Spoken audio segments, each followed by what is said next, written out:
morning here in Washington, AOC is hosting Zohran Mamdani for breakfast. Were you invited? I'd love to be. I'd really love to go. I mean, I look forward to meeting them both. I know them both very well through what I read and through what I see. Look, he's a communist. I don't think our country is ready for a communist, but we're going to see. We are going to see, because the communist is winning. President Trump reacting to New York City mayoral candidate Zoran Mamdani coming to Washington for a breakfast hosted by AOC this morning as he tries to win over skeptical Democrats, let alone Republicans. Joining us now, the host of the Ruthless podcast that just joined the Fox family, going to the Christmas party. We got their dental covered. Josh Holmes, John Ashbrook, Michael Duncan, and Comfortably Smug. They will sit this way for your entire tenure in here. Congratulations, guys. Welcome aboard. Thank you. It's great. And I really feel like I discovered you more on that later. First off, what is it like on the outside as you watch, Josh, Mamdani win this primary and now has a 20-point lead over Cuomo, who decides to stay in the race? Well, it's the disintegration of the Democratic Party in many ways. It's nice to see, by the way, the renaissance of the Politburo breakfast happening in Washington, D.C. now, right? Is anyone showing up? I mean, I wouldn't show up, but actually, if Donald Trump did show up, it would break the internet. What is a communist breakfast between AOC and Mamdani? It's probably just a bread line. Yeah. And one loaf of bread. And they just pass it down, take a bite. We'll see how it goes. Comfortably Smug, tell me what you think right now that Cuomo, Adams, and Slee were all staying in the race. So I'm thrilled. I could not be happier. I think Democrats need to get what they deserve. They need to feel consequences. And if they're going to vote for a communist, they get a communist. They saw what this town was like with Giuliani. The streets were clean. Everyone was safe. Bloomberg, too.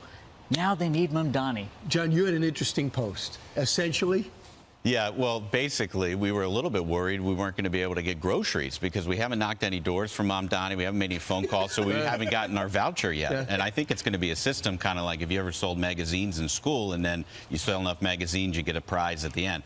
I think that's what he's going to do with groceries in New York. The most interesting answer I've ever heard was, what do you think about billionaires? I don't really think we should have them. Okay, good luck with that. They're the ones paying most of the bills. Now, I don't know what you guys pretended to do to get to college. I assume all you guys went to college, legitimately. Well, remember Rick Singer was the one who went with celebrities and made up different athletic feats that they made and then got them into colleges. Ended up being this huge scandal.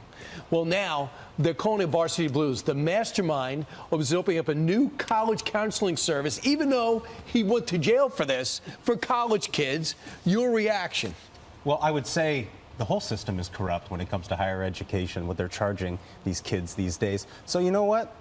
Ain't that America? Yeah. He can go right back into it, you know? I mean, like, think about what your average American family has to save to put a kid through college these days. It's outrageous. So now pay an extra fee to a guy to allow you to pay that much. Yeah, I think people are fed up with it. There was a great Fox poll just a couple weeks ago showing how many more kids are going to trade schools because they know they can have a better career as an electrician, something where they can use their hands for a living and actually earn a paycheck. Be productive in some way. Wouldn't that be nice? Yeah. All right, so Smug, tell me what it's like. You're now going to be on a digital roster. You're going to be part of the Fox family. Yeah, I could not be more thrilled. I mean, I think we've earned our keep. You know, maybe the 8 o'clock hour is a little flexible. I'd be happy to step in for Jesse, whatever's needed. 8 p.m. So Josh, how did this start? Well, I mean, the podcast started 4 years ago. That's what I mean. And it was during COVID. They wouldn't let us into Washington, D.C. You had 4 board buddies, right, who were sitting around on Zooms, having a cocktail after You guys have been friends for a while? Or This goes back a while. Yeah, I mean, we worked together for 20 years, at least 11 with Michael, and we've known this guy for 6 or 7. We're friends, like, genuinely, and we got bored during COVID. We had to start recording something, do something. Because they wouldn't let us into the city. And next thing you know, hey, we're here. Yeah. Now we have the hottest, most influential podcast in Washington, D.C. If we don't say so ourselves. Right, if you do say. And so what are you going to be doing on Fox? When are we going to see you? How do we get you on a daily basis, 5 days a week? What's it going to be? Sure. So we have new episodes come out Tuesday, Thursday, Friday. It's going to be wherever you get your podcast, or you can go to our YouTube. It'll be the same content. Same place, just more of it. And then whenever you tell us to do something, Kilmeade, you'll respond. Well, yeah. How much credit do I deserve for your success? Have you guys put it into because I believe after doing your show, I think I was the first to put you on. Well, I watched your previous segment on Scotty Scheffler where you talked about your trophies you want to have. I'm going to allow you to claim us as one of your trophies. Thank you very much. That's all I want. So look, there's a QR code right now on the screen. Grab your phone, check it out. This way you can get the Ruthless podcast, part of the family. You guys, just take it from me. I've been here a while. You will fit right in. Great. And at the Christmas party, if anyone charges a cover, it's a scam because it's free. All right? Great to see you. Thanks so much for coming in. Hopefully it's just the beginning. Thanks, All Brian. right, Thank guys. you. Well, while they're asking him to clarify, maybe he can clarify his father's statements when he said, his father in the book, that we should sympathize with suicide bombers, that we shouldn't stigmatize them, but we should look at it as political violence. Maybe he can clarify when he said he wanted to defund the police. Maybe he can clarify when he said that he wanted a $30 per hour minimum wage in New York City. There's a lot to clarify. Not really a great message when New York lost so many people in 9/11 to say, his dad to say, I sympathize with suicide bombers. We need to understand them. It's unbelievable. He grew up in that house under his parents, under their supervision. Does he think the way that his parents do? Does he want to sympathize with suicide bombers? Well, he says the whole thing, globalizing intifada. Yeah. So he once says, he goes, not a statement that I use, but he says, I understand the sentiment. That was his clarification. It's not a statement I use, but I understand the sentiment. I don't use that exact phrase, right, but I believe what it means. That's exactly what I'm saying. Listen. Do you condemn that phrase, globalize the intifada? That's not language that I use. Why not just condemn it? Ultimately, it's not language that I use. It's language I understand there are concerns about. But you're standing with the people that are saying it in the middle of the street. If a let's not right after October 7th, he got arrested. Is there two standards here? If a Republican candidate had the KKK behind him screaming stuff, what would be would it be just enough to say, look, I don't stand with their sentiment. I wouldn't say it that way. My point of view is this. So why is it okay for the guy to stand with the people that were blocking Jews from going to class on Columbia, that literally held janitorial staff hostage, who has been coordinating protests in the middle of the street? Then he was screaming at Tom Homan. Remember, he got in Tom Homan's face when he was trying to arrest people as well. So let's not have a double standard for the next mayor of New York because he's a Democrat. So here's his clarification. When he was on with Kristen Welker saying that, then the clip we just showed you, that was a few weeks ago. And now, according to the New York Times, they're saying that he says he'll discourage the term globalize the intifada. The article says, Zoran Mamdani, the Democratic nominee in the race for mayor of New York City, moved to distance himself from comments that sparked outrage during the primary. Why is he distancing himself possibly from this? Is it because he knows this is not a winning message for many people in America? Does he know that there's so many Jewish people that live here in America? Is he saying this because he believes it or he wants to win an election? That's not distance either. We're asking for a full condemnation. Right. We're asking for a full, we want, as they tell us with every issue, moral clarity. Say that the Jewish state has every right to exist, that you don't want to globalize the intifada. It's definitely not a statement that we believe in either, because we don't. Not one we use every day. But I'll add to this. He still wants to defund the police. When asked about it, he says he wants to build up mental health services. He wants social workers to go out to domestic disputes. He said domestic disputes should be given as a traffic ticket. I was doing that police village thing over the weekend. I said, how do you view domestic calls? He goes, the most dangerous calls we can ever get. Do you think a social worker goes to college to say, now I want to go do domestic disputes, knock on a door because there's screaming on the other side? Wants to raise corporate taxes, wants to raise taxes on the rich. The rich pay the taxes for New York City. There's going to be a mass exodus. Businesses are going to leave because they don't want that 11% corporate tax on top of the city tax, on top of the state tax, on top of the federal tax. It's going to be expensive, more expensive to live here. Die on calls for domestic violence than any other call, and you want to send social workers there to kind of negotiate things? I'm not sure that's going to work. Vivek Ramaswamy's Super PAC recently debuted this billboard in Times Square. Look at this. The ad tears into Mamdani with radical socialists and urges New Yorkers to flee to Ohio. Ramaswamy is the GOP candidate for governor of Ohio, and he's in focus now. Great to see you, Vivek. First of all, I mean, having him go to Capitol Hill today, your reaction to that? Well, look, the question is, where does the Democratic Party go from here? Do they go a direction that's much more moderate, sensible, even if they disagree with us on certain policies? Or do they go the direction of a socialist party in the United States of America? That's a choice for them to make. But my own view, Harris, is that capitalism is the greatest system known to the history of man to lift people up from poverty. And we on the Republican side ought to embrace that rather than apologize for it. One of the things that Mamdani has said in New York is that he wants to eliminate billionaires, or that billionaires shouldn't exist. My view is a little bit different. The question we should be asking is, how does every American child born in this country able to enjoy the most important things that billionaires do? Access to world-class education, the American dream, a place where we actually celebrate success rather than to villainize it. That's my vision for the future of our state, for our country. That's where the Republican Party, I hope, is headed. And the Democrats are lost in the wilderness, but we'll see where their chips end up landing, whether it's in the socialist lane that he's taken New York City. Look, Vivek, I know a big part of what you talk about, too, is public safety. I mean, it's not just in our vernacular right now. It's part of life after an open border for 4 years with millions of people coming in that we couldn't vet. But it also means more protection in law enforcement, too. I want to take a closer look at some of Zoran Mamdani's agenda. He has several social media posts from him calling to decarcerate criminals being held in New York City.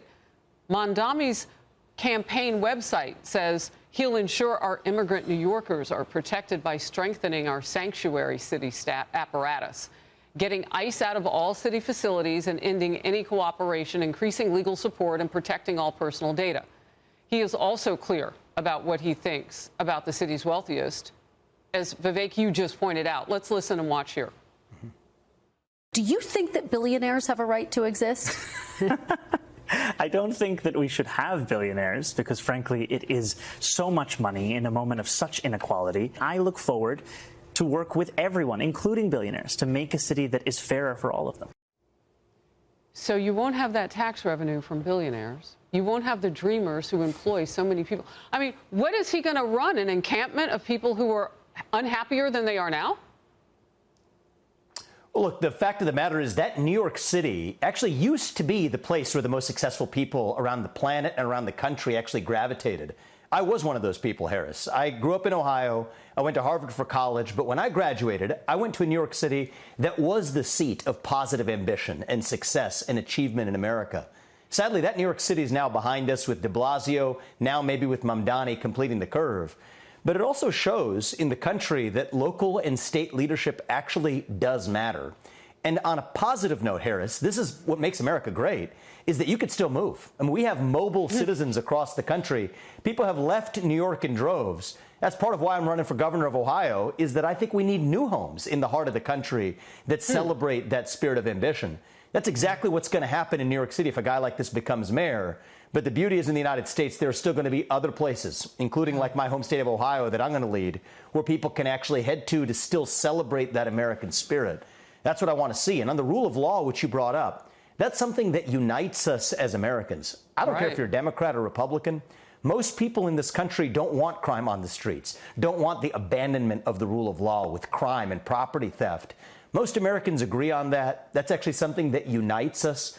And I think, for example, us in the Republican Party, we can do an even better job of celebrating that in a positive way to make this crazy Mamdani-esque left-wing vision for New York City seem like the fringe that it is. Look, you know, I used to think when politicians said, come to my state, that maybe people wouldn't go. But look at California. I mean, people are leaving in droves. So I get it. And Ohio's a beautiful place. You know, I'm a fan. You know what? Let's talk about what Mamdani has just said in just the last 24 hours. That he will no longer say the words, globalize the intifada. Wouldn't say he didn't believe them, wouldn't be challenged on that, but that he would discourage other people from saying it.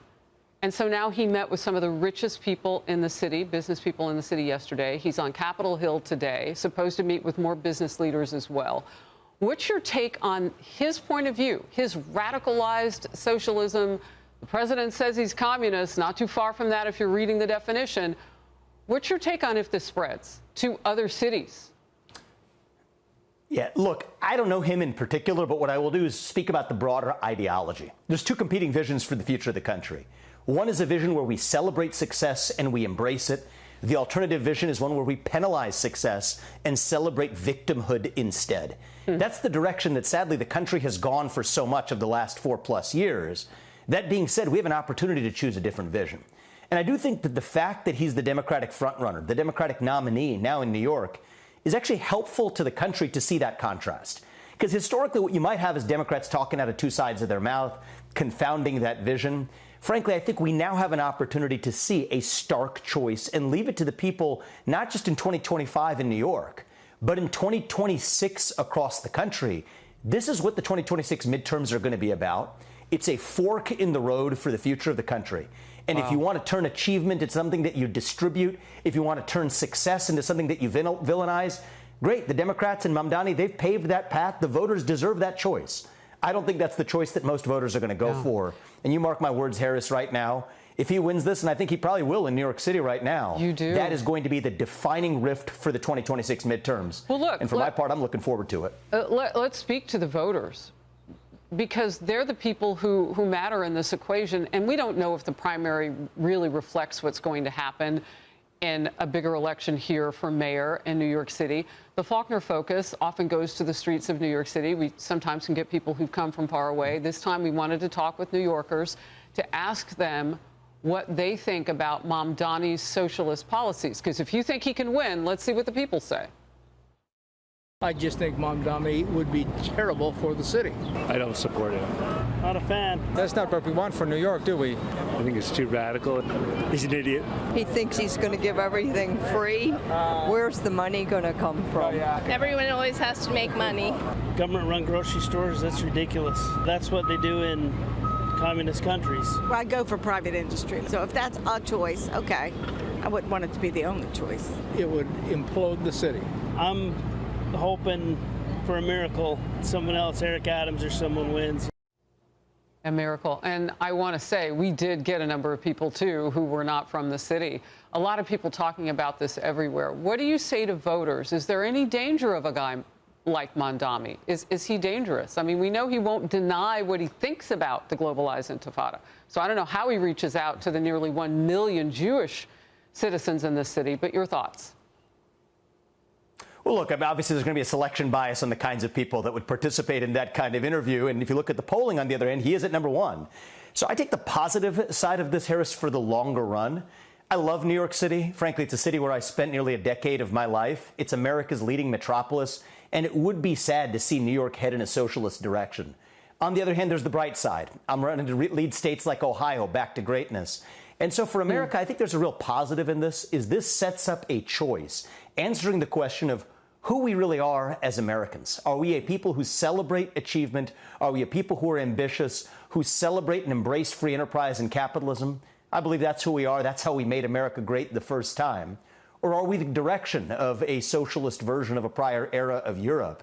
That's a stark choice ahead, and I personally believe it is a positive to put that up as a clear choice, a defining question, a litmus test for who we are as a country, who the Republican Party is, who the Democratic Party is. So we're not just doing politics by vibe anymore, but we're actually doing politics on the basis of serious policy differences. I think that's positive for America, as long as we have a culture of free speech and open debate, to be able to debate those differences respectfully and in the open. I don't think that this is necessarily as frightening as we make it out to be. I think it could actually be positive. People have to vote. The party is going to play. They got to step up with their guy. If it's going to be at Eric Adams, he's not polling very well right now, so they're going to have to step up with that guy. If it's going to be Andrew Cuomo, he just lost to Mamdani. I mean, so you've got to do something if you're really serious about it, and that something is get people to vote. Vivek, it is always great to talk to you. Thank you so very much, and good luck in Ohio. New York City mayoral candidate Zoran Mamdani taking on Capitol Hill today. Mamdani has been preaching his plans to bring widespread rent freezes in city-run grocery stores to the Big Apple. And earlier this morning, he met with a slew of other progressive lawmakers, and as you'd expect, they had nothing but glowing praise for the self-proclaimed democratic socialist. Watch. Yeah, I'm like, how is he? Fantastic. Zoran Mamdani is an incredible talent. He is going to be a great mayor for New York City. Did he talk about the globalized intifada? Did he clarify those comments? Did anyone ask him about that? No. It's just beautiful to have someone who is so authentic That money cannot buy that. And we had a great conversation. I think he's a very personable, smart young man. And I hope we're not going to have a lot of circular firing squads. And there's new attention on Mamdani's use of the anti-Israel rallying cry, globalize the intifada, a phrase which he has repeatedly refused to condemn. Do you condemn that phrase, globalize the intifada? That's not language that I use. But do you actually condemn it? I've heard from many Jewish New Yorkers who have shared their concerns with me, especially in light of the horrific attacks that we saw in Washington, D.C. and in Boulder, Colorado, about this moment of anti-Semitism in our country and in our city. Why not just condemn it? My concern is to start to walk down the line of language and making clear what language I believe is permissible or impermissible takes me into a place similar to that of the president who is looking to do those very kinds of things. And now it appears Mamdani is trying to walk it all back. He told New York City business leaders yesterday that he would not use the term globalize the intifada and would discourage others from using it. He acknowledged that he used the term to express solidarity with Palestinians, but he changed his mind after speaking with Jewish New Yorkers. Lisa, I find this hard to stomach because this entire time, Jewish New Yorkers have been expressing how frightened they are for this individual. He had the chance to condemn this from the beginning. He wasn't born yesterday. He didn't enter New York yesterday. He's been an assemblyman for a long time. So too little, too late. Well, yeah, I mean, he believes it, right? I mean, we know he believes it. He said it repeatedly.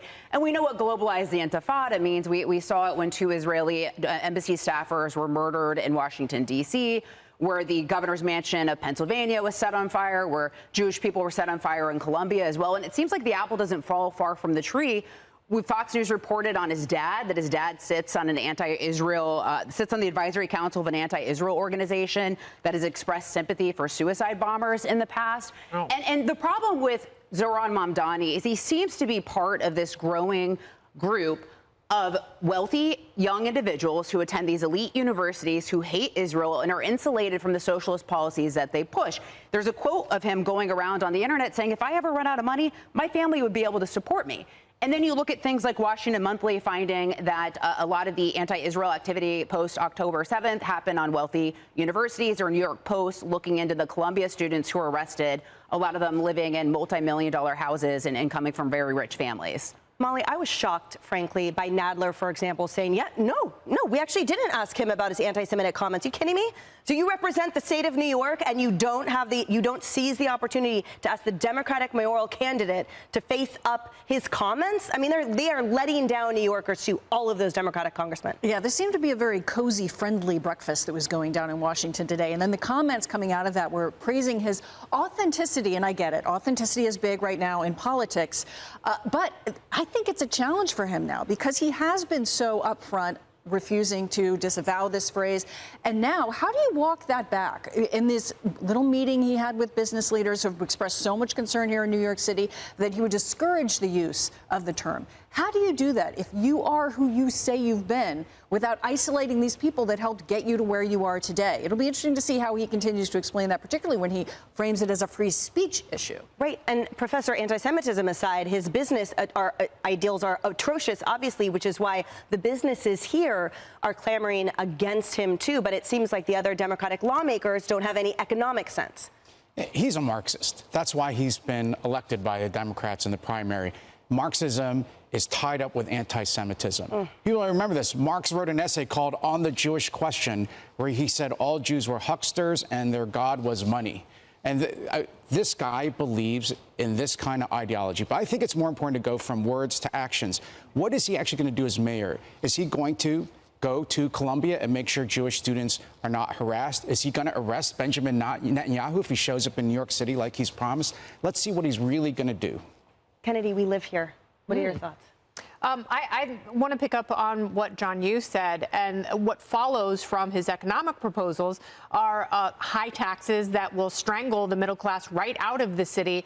And every person I've talked to who owns a business, owns an apartment, or has a vested financial interest in New York City, they have all talked about moving out of the city, moving their businesses out of the city if Mamdani is elected, because, you know, he's got a list of free things that he has promised if he becomes mayor. You know, free bus rides, free education, rent freezes, state-run grocery stores, and all of those things are very, very expensive. The MTA alone, it would run an $800 million shortfall every year if bus rides were made free. So who's going to pick up that burden? The taxpayers. The rich who are mobile, they will leave. So the middle class who are less financially mobile, they will be the ones stuck with that bill. And what follows from there, it's pretty ominous. Great point. All right, Senator Hugh Hewitt is the host of the Hugh Hewitt Show on Fox News Radio. He's also a Fox News contributor.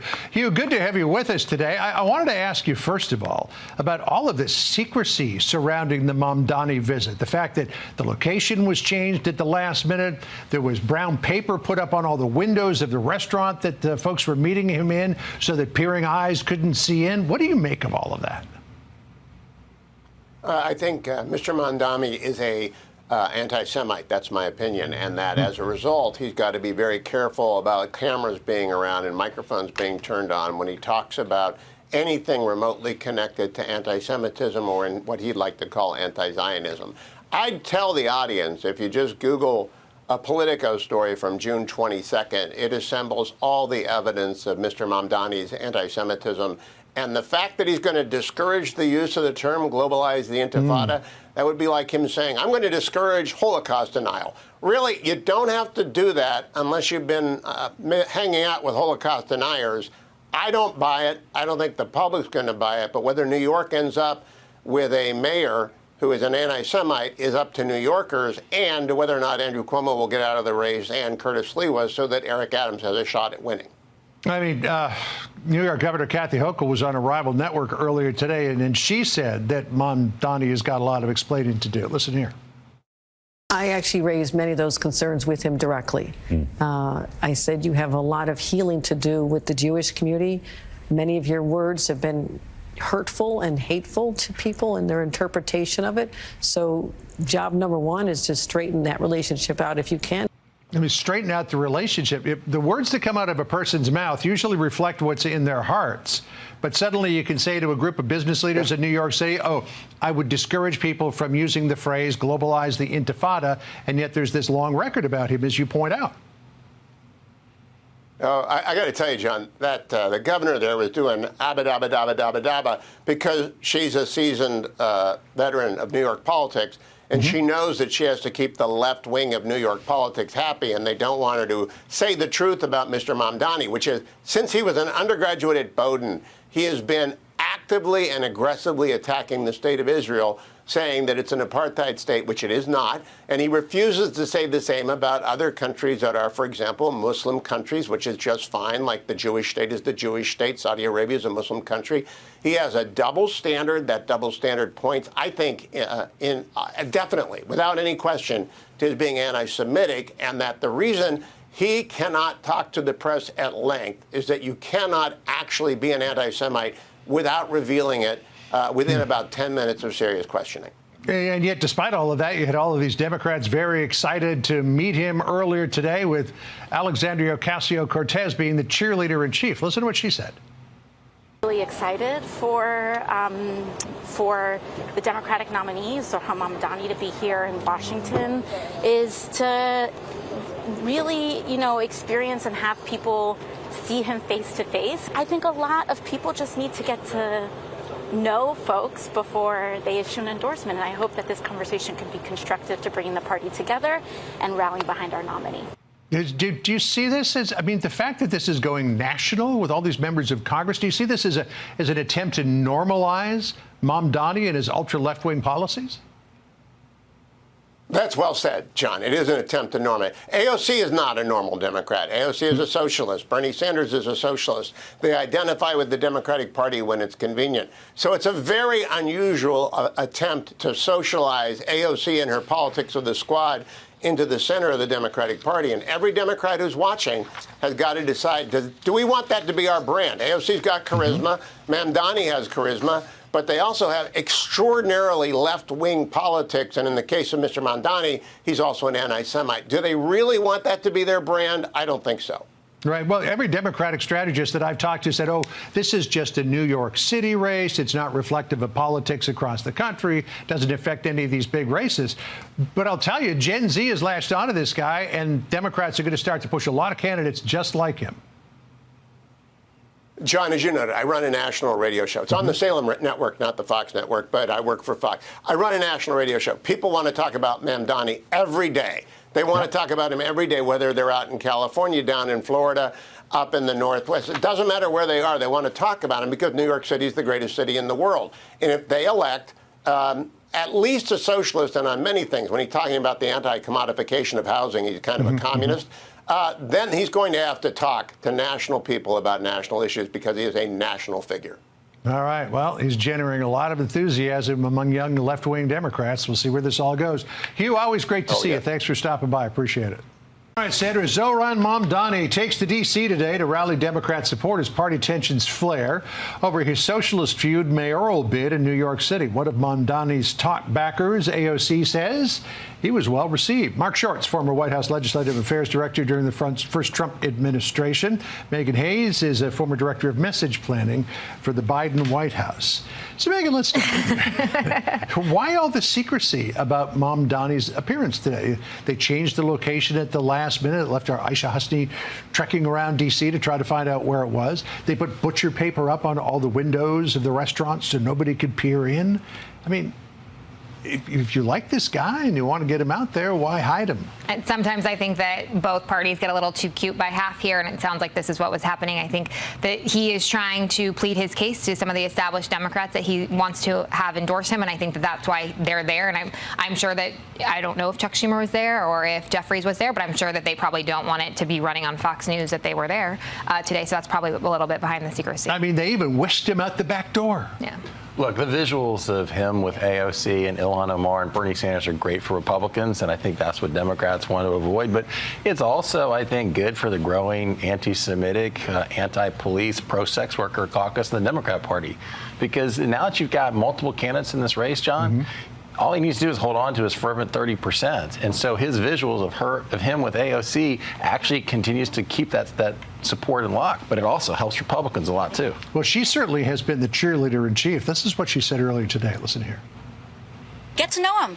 Get to know him. You know, this is not about having any kind of hard line. I think that if anybody is skeptical, I would say get to know him. And once you get into a room with him, kick the tires yourself and make your own assessment instead of just kind of making assessments from what you may see on television.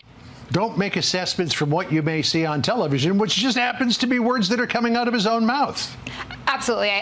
He has a lot to explain for some of his policies, and I don't think a lot of moderate Democrats, and I don't think a lot of moderate New York Democrats, and even some moderate Republicans appreciate his views and his socialist views. I think they want to see different solutions. I do think they agree with his problem of affordability. That is a major problem in New York, as it is in the rest of the country. I think the solutions are what is their sticking point. I remember when my older daughter first moved to New York, and she said, "Dad, come and see my apartment." And it was all I could do to not pull her out of there and bring her back home. I mean, the conditions that young kids are living in these days is just extraordinary because it's just so expensive. And they'll have a real problem. 50% of their tax comes from the top 2% of earners. So if you start losing a lot of these really wealthy New Yorkers because of his policies, they are not going to be able to afford even putting in place policies that are already there. High costs are usually driven by government programs, less by free markets, John. And I think the reality is that having a solution to say that the government should own all the grocery stores in New York is not the way to go.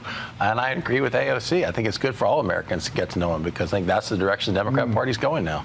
So he made some news yesterday talking to New York City business leaders in which he said, "I'm going to discourage people from using the phrase globalize the intifada." But on all his other policies, he stuck to his guns. The New York Post wrote, mayoral frontrunner Zoran Mamdani stuck to his socialist guns during a highly anticipated powwow with Big Apple business leaders Tuesday, doubling down on his plan to raise their taxes if elected.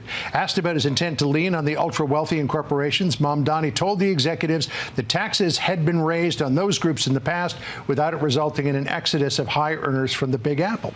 But if you're running a business in the Big Apple, and you see this guy coming along, and it's going to cost you a lot more. Do you want to stay there? Or do you want to move to Nashville or Dallas or Orlando or someplace like that? Their tax bracket is also extremely high in New York City, as you know from your daughter. I've lived there before. It's extremely high, and it's unaffordable for people who are even upper middle class. You can't raise a family. It's extremely challenging. So I don't think that raising taxes is going to go over very well to pay for some of his socialist policies. But get to know him, and I agree with you that people do need to get to know him and understand what he is about. And I think that this is really where the divide's going to come. Are people going to push Adams or the Republican out of the race to have it be a Cuomo-Mamdani matchup, or are they going to stick with Mamdani? All right. So even if they did manage to push Eric Adams out of the race, and there's talk that maybe Donald Trump would benevolently give him a position in the administration to get him out of the race. Can Cuomo win? I mean, he's really disliked in New York. Certainly has huge negatives. I think that his policies towards senior citizens during COVID leaves a lot of questions. Sexual harassment, I think, is certainly going to be hanging over his head. But he definitely would do better in a two-person race as opposed to a multi-candidate race. And a multi-candidate race favors Mamdani. Are you sort of resigned to the fact that Mamdani is going to win? No, I don't think so. I think we'll have to see. I think there's a long 3 months ahead of us, and I think it just depends to see how the other candidates shake out. It doesn't help Democrats a lot, though, to have Cuomo back as the face of their party either. Right. She'll be burning two candles every night. Thanks. Good to see you. Sandra? All right, John, thank you. All right, let's bring in Mark Meadows, former White House Chief of Staff and CPI Senior Partner, and Mark Penn, former Clinton advisor and pollster. Great to have both of you with us today. Mark Penn, I'll start with you, if I may, and let's start by playing a little bit more of the Democrats' reaction on Capitol Hill to the Mamdani visit. Watch.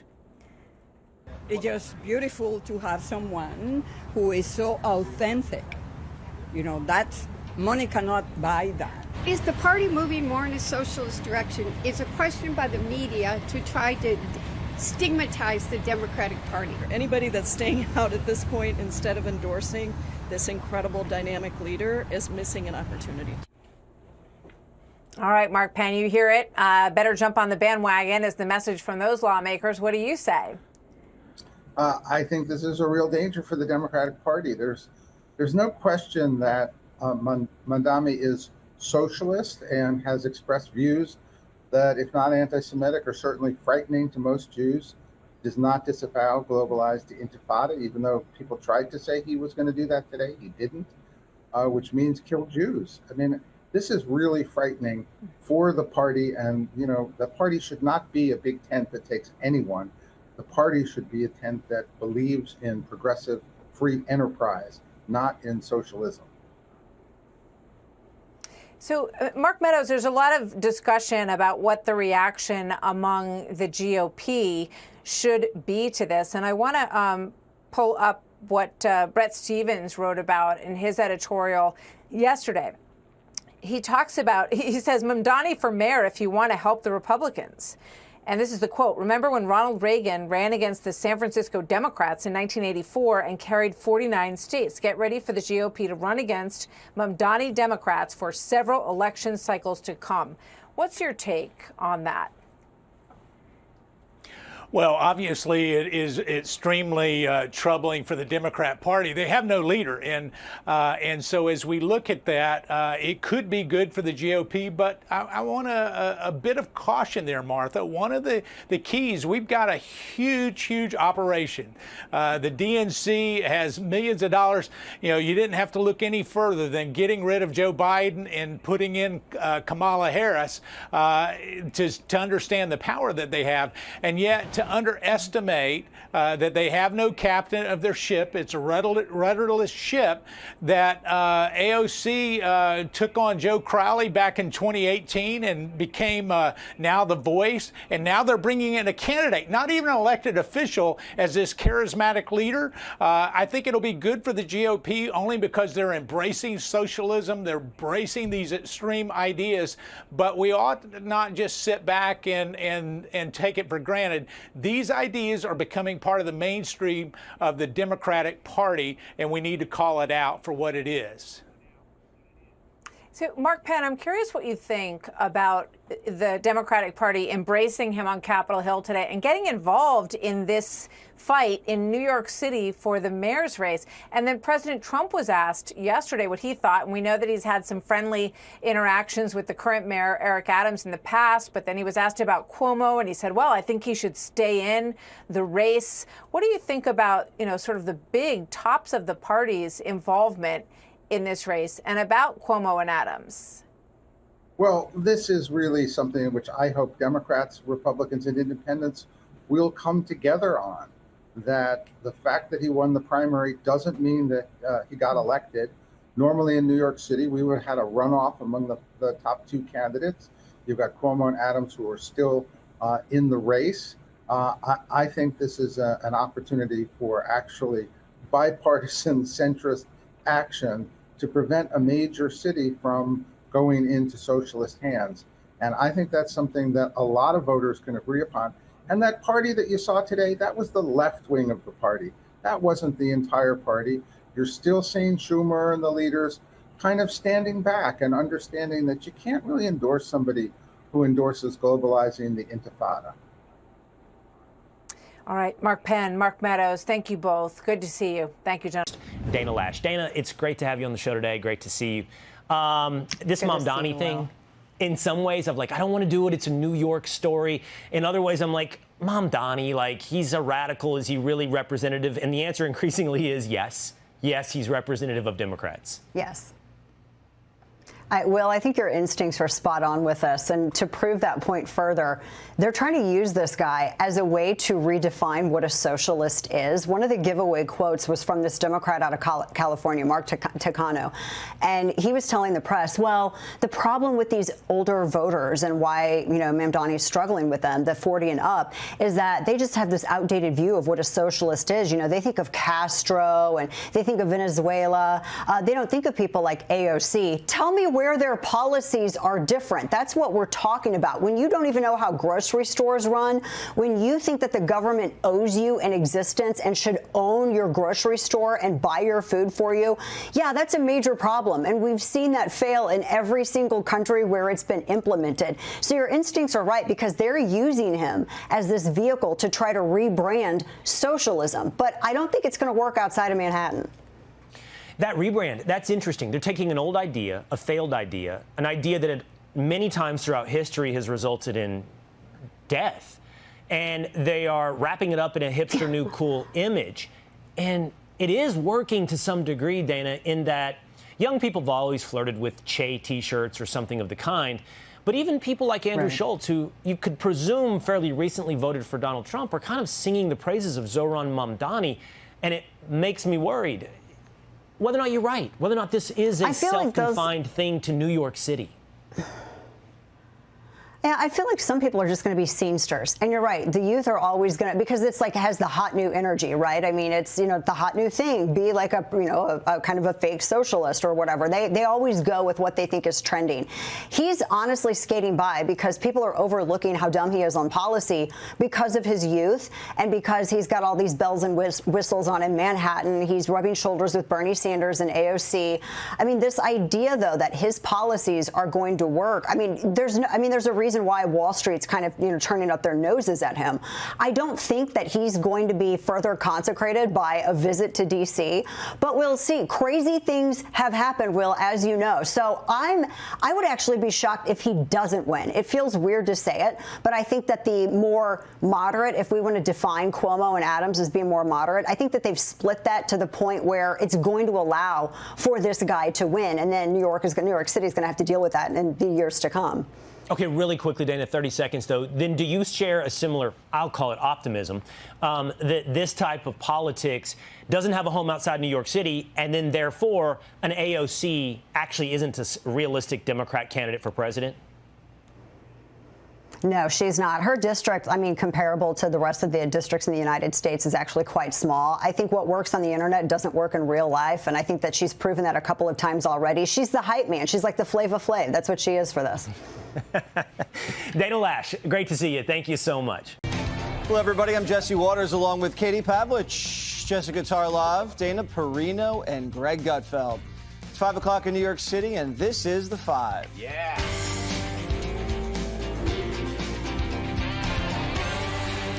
It was a socialist meet and greet in D.C. AOC hosting a breakfast with Zoran the Destroyer. Let's call it Coffee with the Commie. Dems lined up to schmooze with the radical who could be the next mayor of New York City. And from the looks of it, he's already made some comrades.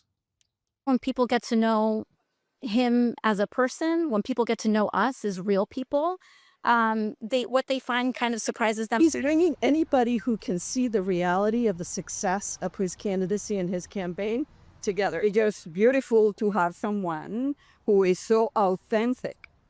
You know, that's money cannot buy that. This guy is not a communist. He's not a socialist. He's an advocate for small c capitalism. But a few Dems aren't ready to join the Red Parade just yet. Zoran still hasn't gotten very important endorsements from Hopeless Hakeem or Crying Chuck Schumer. Why are you not endorsing the guy that won the Democratic primary in a contested election in your backyard? Well, I look forward to sitting down and talking to him. I didn't get involved in that primary election, and I don't know him well. We were just learning skills from him, communication skills. It was not about whether we're supporting him or not. I actually raised many of those concerns with him directly. I said you have a lot of healing to do with the Jewish community.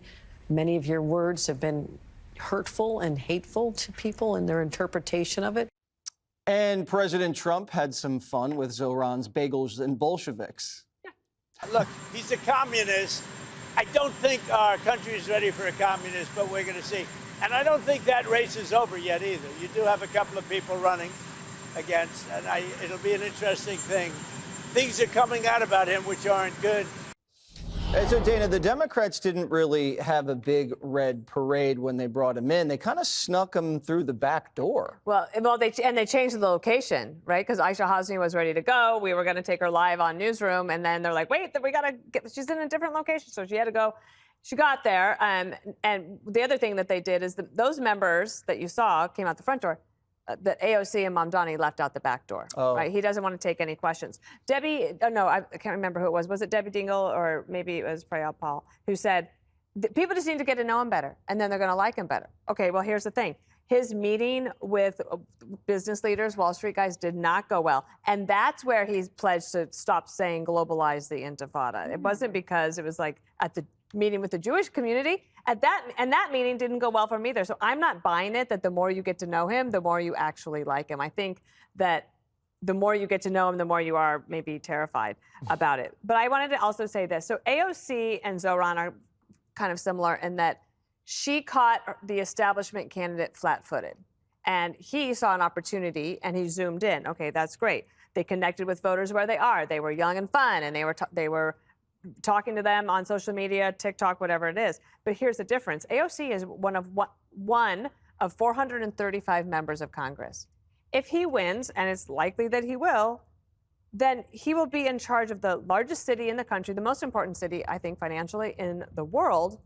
And it's 8 million residents, and that is different. Hakeem Jeffries and Schumer, they're running scared from this kid. And the tail is definitely wagging the dog. Is the tail wagging the dog, Jessica? A little bit. Woof, woof. I think that his meeting with the business leaders was the most important thing that he's done thus far. And there was one promise that they were looking for that they got. He's saying that he's not going to reduce NYPD headcount and has said very nice things about Police Commissioner Jessica Tisch. It was also... I believe her dad was at the meeting, the business leaders meeting as well. So that's something that has kind of allayed fears there. But Catherine Wild, who's a power broker, they call her the CEO of the Partnership for New York, and she's kind of the liaison between public servants and the business community, said that the crowd was very guarded, recognized how smart he is, what a good communicator he is, still has a lot of concerns, but that there are a lot of comparisons that they can make to de Blasio, that the policies are actually not that different. And they did survive the de Blasio era. So people are trying to focus on what he can actually accomplish versus what he's talking about. Like, he can't raise our taxes. The state has to raise our taxes. Where he can really do a lot of damage is in the world of real estate. And so people who work in the real estate sector are the ones that are particularly concerned with that. As for Trump getting involved, I thought it was interesting that he seemed to throw his support behind Cuomo and not behind Adams. Cuomo's obviously, to take whatever he can get at this particular moment. But I agree with Dana. It feels as if Mamdani is going to be the guy. Well, it's very nice of him to say that he won't fire any cops after he called them racist savages. Isn't that nice? And he said he wanted to completely defund NYPD.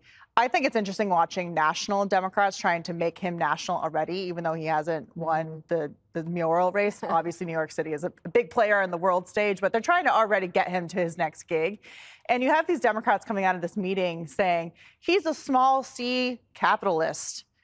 He says that he hates capitalism and that he doesn't like it and that he is more of a socialist. And C is also the first letter of the word communist, which the president has pointed out. I'm very curious about what they discussed behind closed doors, whether they talked about whether suicide bombing is legitimate resistance, whether globalizing the intifada is coming to Washington, D.C., which means blowing up cafes, blowing up concerts, et cetera, young people losing their lives for the sake of a political movement. And I doubt that they talked about communism as a movement that has killed over 100 million people throughout the course of history. So these are the ideas they don't want to really talk about, which is why they're changing the language to things like small C capitalists. But these are the things that he has said he believes in.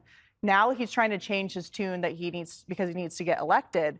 But there's a lot of tape of him pushing these ideas and saying he's not a small C capitalist. He is for these very radical ideas. And that's why Jeffries and Chuck Schumer aren't completely endorsing him, because they would be endorsing these insane ideas, which are completely antithetical to even the Democratic Party's position on a number of these issues. Let's hear from the small C co-host, Greg Gutfeld. What does that C stand for? Co. Oh, thank you. Here's the problem. I would be for this guy if he walked the walk. He doesn't. He admits that if he wasn't working, it wouldn't matter because his parents would support him. They held this event at a private space. It's a very swanky club. I checked it out on the internet. They wouldn't let me in. Shouldn't they be doing this like as a bag lunch at the DMV? I mean, isn't that how he envisions the way we should be eating? At this place, they have a wine of the month club. They have a golf tournament. These are basically country club socialists. This is how socialism can exist because they're exempt from the actual results of it. But he speaks to the rise of his rise speaks to the hollowness of the current party. All it takes is a young, charming leftist to win you over, even though his ideas are old and destructive. It speaks to the party's abandonment of mainstream America. Part of that is because, they don't want to be seen agreeing with Trump, so they'd rather just destroy a city. But this is how ideology works. You can't make it less ideological, or else it wouldn't exist. It's just frightening how these beliefs can just be reborn. He's pure, unadulterated Marxism, but it's being relaunched as something new. They're basically giving Chairman Mao a makeover, and the libs and the media, they fall for it every time because it's always the same thing. This type of ideology survives through the disguise of compassion. The rhetoric is easy. Anyone can do it, from a high school freshman to a mid-wit congresswoman, but it's no less deadly. If you see every issue where they push compassion as persuasion, it's always exploitation. Homelessness outreach ends up in billions in corruption. COVID relief led to billions in corruption. BLM led to mansions for the BLM leaders. Unscrupulous doctors made money off gender affirmation. Activists now defend bosses who use cheap labor to grow pot. And this guy, Zoran, champions sex trafficking as a feminist choice. They didn't care about Epstein as a moral problem, but now they care about it because it's a political issue to exploit. There's no compassion here. It's all about getting power under the disguise of helping you. Jessica, I'd give you the last word, but I doubt you have anything better to say. I do have something to say. You can judge if it's better. I thought that Bret Stephens' op-ed about the Mamdani effect was really interesting, where he said he will become the poster child for the Democratic Party, and they will continue just to go back to it every single time, no matter what kind of candidate is running. And I think that is spot on. You will have boogeymans left-leaning boogeymans for any race, whether it's in Michigan, Nevada, et cetera. Or boogie women. I'm your boogeyman. Small B. Booger. Hey, Sean Hannity here. Hey, click here to subscribe to Fox News YouTube page and catch our hottest interviews and most compelling analysis. You will not get it anywhere else.